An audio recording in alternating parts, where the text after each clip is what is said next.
A question I get a lot is why I like Third Strike. I usually answer that I like Oro, I like parrying, and the game is deep. Today someone asked me what I mean by the game being deep, and I thought to answer that is pretty interesting, so I thought I'd make a video about it. The big point I want to make is there are tactics and a level of play that almost no one has hit, even after 20 years. I think I've got a pretty good example. If you've ever played Third Strike, you've probably run into Ken. I'd say Ken is the most played character casually, and might also be the most played character in a tournament setting. Ken is a top tier, and he's got a lot of things going for him. Notably, his damage is very high. And he has a super with absurdly fast startup, which can punish a lot of things that were probably intended to be safe.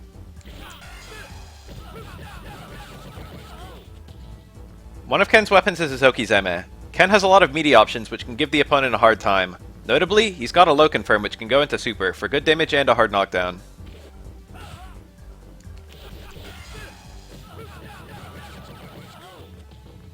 And he's got an overhead confirm which can go into super for good damage and a hard knockdown.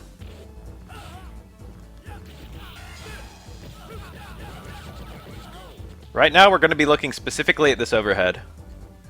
The overhead is 2 hits. It must be blocked or parried high, naturally.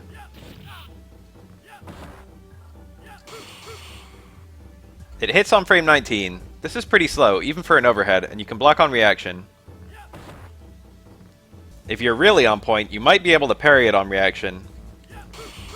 But believe me when I say having to go neutral then tap forward is appreciably harder than simply going from down back to straight back, especially when there are several other meaty options you might need to react to. While reacting to the first hit with parry is difficult, it's a bit easier to react to the second hit with parry. You have 18 startup frames of the overhead to react to, plus the hit stop from the first hit.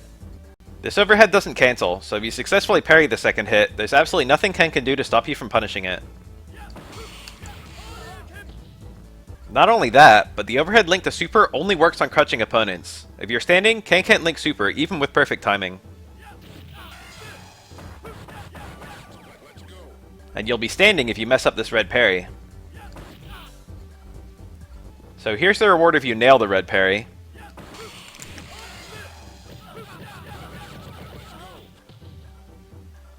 And here's the risk if you mess up.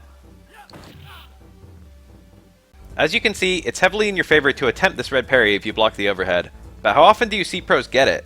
Generally, people either eat or parry the first hit, and if they do block the first hit, they almost invariably block the second hit. If you look, you can find reactable red parries all over the place.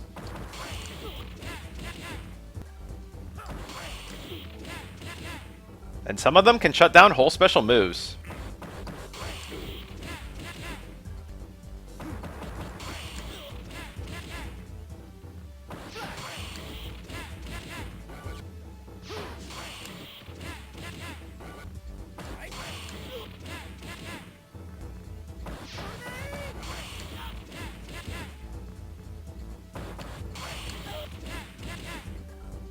This is what I mean when I say Third Strike is deep. No matter how good you get, you can come up with a theoretical level of play that's better than what you're currently doing. There's always room to improve, and it's pretty easy to figure out how you go about it. I think this is where parries truly shine as a mechanic.